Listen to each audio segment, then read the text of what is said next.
अब बात करते हैं ऐसे मसले की जिसको लेकर काफी चर्चा हो रही है। क्रिकेट को लेकर बांग्लादेश की जो बोर्ड है वो काफी बिदक गई है। क्यों? इसकी वजह है मुस्तफिजुर रहमान, जिनको लेकर आईपीएल से बाहर करने पर बांग्लादेश की बोर्ड और वहां का जो सरकार है वो नाराज नजर आ रही है।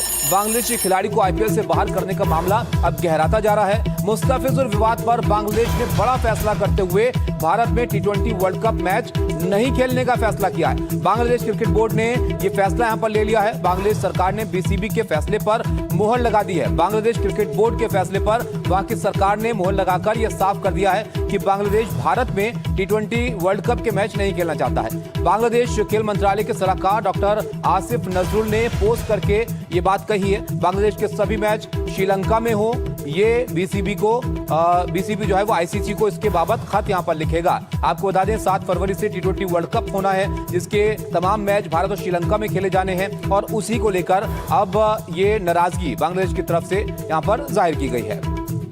विमल हमारे साथ हैं। विमल, देखिए बांग्लादेश नहीं चाहता कि भारत में वो खेलने आए, तो यहाँ पर दिख रहा है चिट्ठी को लेकर आईसीसी में तैयारी वो कर रहे हैं, लेकिन बीसीसीआई का इस पर क्या कहना है? वो पहले भी यहाँ पर तर्क दे चुके हैं कि ऐसा मुमकिन नहीं है, आसान नहीं होता ऐसे आखिरी वक्त पर मैच को हटाना।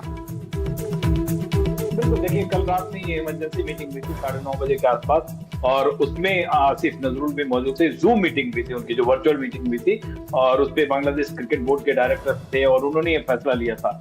तब तक वो कह रहे थे कि जब तक बीसीसीआई की ओर से आधिकारिक बयान नहीं आएगा और तब वो जाकर आईसीसी को खत लिखेंगे।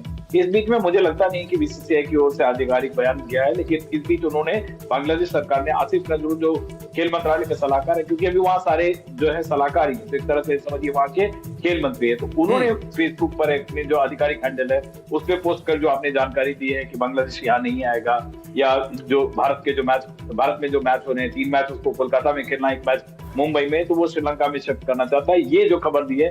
लेकिन सुबह ही जो अनऑफिशियली बीसीसीआई, क्योंकि जब तक बीसीसीआई के पास या आईसीसी के पास नहीं आएगा वो उनकी ओर से आधिकारिक बयान नहीं आएगा, लेकिन जो उनकी जो सोर्सेज हैं जिनसे हमारी बातचीत हुई उनका साफ कहना है कि ये पॉसिबल नहीं है 1 महीने में सारा लॉजिस्टिक चेंज करना और बोर्ड को मतलब जो ब्रॉडकास्टर्स को वहां पे ले जाना, क्योंकि एक दिन में 3-3 4-4 मैच भी है। बिल्कुल, तो विमल, जो वर्ल्ड कप की शुरुआत हो रही है 7 तारीख को, वो भी बांग्लादेश के मैच से ही हो रही है।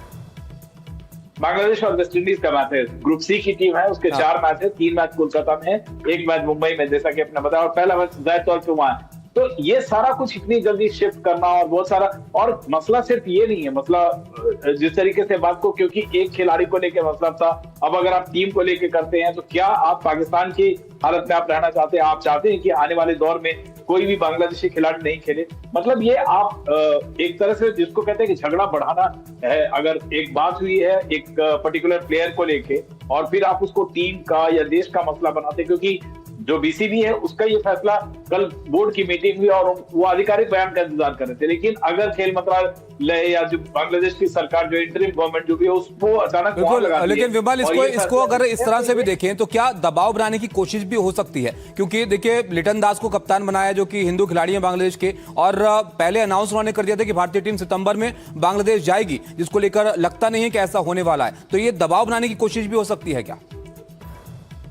ये है मतलब वो टैक्टिक्स तो जरूर है, लेकिन ये मतलब आप भी जानते हैं, मतलब अगर सिर्फ बीसीसीआई या आईसीसी के ऊपर बात आ जाएगी तो बांग्लादेश क्रिकेट बोर्ड को 5% से भी कम रेवेन्यू मिलता है और वो अफोर्ड नहीं कर सकते हैं। पाकिस्तान के पास तो फिर भी 5.75% रेवेन्यू मिलता है आईसीसी के शेयर का, जो आईसीसी का टूर्नामेंट है, उस टूर्नामेंट के तहत जो आपको पैसा जाना इतना आसान नहीं होता है। वो मतलब जिसको कहते हैं आर्म ट्विस्टिंग, मसल फ्लेक्सिंग, बिल्कुल जाहिर तौर पर विमल सिर्फ कह देने से नहीं हो जाता है। बांग्लादेश यहाँ पर इस पर राजनीति करना चाहता है, तो देखिए उसका क्या यहाँ पर हल होता है। बहुत शुक्रिया विमल आपका इस सब जानकारी के लिए। लेकिन ये विवाद जो है इसको जरा आप देखिए, शुरुआत कहां से हुई मुस्तफिजुर रहमान को लेकर, जिनको लेकर ऐतराज जताया गया कि कोलकाता ने उनको क्यों खरीद लिया, और ये विवाद वहां से अब वर्ल्ड कप तक, टी20 वर्ल्ड कप तक पहुंचता जा रहा है। इस पर एक रिपोर्ट जरा आपको दिखाता है। बात आईपीएल से शुरू हुई और चिंगारी टी20 वर्ल्ड कप तक पहुंच गई। केकेआर से बांग्लादेशी खिलाड़ी मुस्तफिजुर रहमान को बाहर का रास्ता दिखाने से बांग्लादेश को मिर्ची लग गई है। अब वो टी20 वर्ल्ड कप में होने वाले बांग्लादेश के सभी मैच भारत की जगह श्रीलंका में कराए जाने की गुहार लगाने लगा है। इस सिलसिले में बांग्लादेश खेल मंत्रालय के सलाहकार डॉक्टर आसिफ नजरुल ने बांग्लादेश क्रिकेट बोर्ड को आईसीसी से बात करने का निर्देश दिया है। इस फैसले के बाद बांग्लादेश क्रिकेट बोर्ड ने रात करीब 9:30 बजे इमरजेंसी मीटिंग भी की।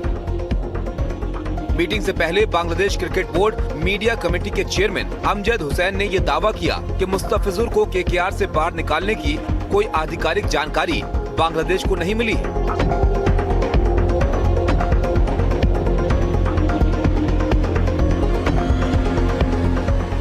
देखा आपने, सियासत हो रही है, लेकिन ये सब तब हो रहा है जब T20 वर्ल्ड कप को लेकर 1 महीने के करीब का वक्त बचा है। 7 फरवरी से इसकी शुरुआत होने वाली है। तो आपको यहाँ पर बता देते हैं कि कौन कौन से वो मैच हैं जिसे बांग्लादेश जो है वो श्रीलंका में शिफ्ट करने की यहाँ पर मांग है। तो यहाँ पर 7 फरवरी 2026 को वेस्ट इंडीज बनाम बांग्लादेश का मैच खेला जाएगा। पहला दिन जब से इस वर्ल्ड कप के मुकाबले शुरू होने हैं, ईडन गार्डन में मुकाबला होना है कोलकाता में।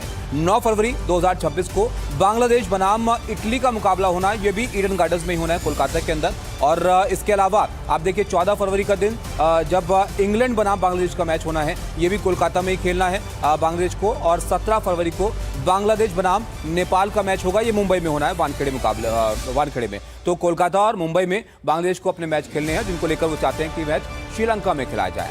अब ये देखिए आप, बांग्लादेश अपने T20 वर्ल्ड कप के मैच को श्रीलंका में कराए जाने के मामले पर चर्चा यहाँ पर हो रही है। क्या ये हो पाएगा, नहीं हो पाएगा, ये एक बड़ा सवाल है। लेकिन यहाँ पर इसको लेकर क्यों इसको ऐसे माना जा रहा है कि ये जो है कि सियासत भी हो सकती है, दबाव बनाने की कोशिश भी हो सकती है, इस पर आप चर्चा कर लेते हैं। देखिए आप, इस बीच सूत्रों के हवाले से खबर यह है कि BCCI ने अपना रुख इस पर साफ कर दिया। बांग्लादेश भले ही चाहे कि उनके मैच श्रीलंका में हो जाएं, लेकिन BCCI का इस पर क्या कहना है कि समय कम है, जगह बदलना ऐसे में नामुमकिन है। सूत्रों के हवाले से जानकारी निकल कर आ रही है। अपनी मर्जी और पसंद से आप मैच नहीं बदल सकते हैं। यहाँ पर लॉजिस्टिक्स हैं, इसके लिहाज से ये बहुत मुश्किल हो जाता है। दूसरी टीमें भी हैं वर्ल्ड कप में, सिर्फ बांग्लादेश तो नहीं खेल रही है। उन टीमों के बारे में भी आपको सोचना चाहिए। ये कहना आसान है, लेकिन करना बहुत मुश्किल है। ये स्पष्ट BCCI की तरफ से यहाँ पर कर दिया गया है। तो ये ऐसा मामला है जिसको लेकर काफी सियासत यहाँ पर हो रही है। अब ये हो पाएगा, नहीं हो पाएगा, ये तो वक्त बताएगा, लेकिन बांग्लादेश जरूर इस मामले को बढ़ा रहा है। अब आगे बढ़ते हैं और अब बात करते हैं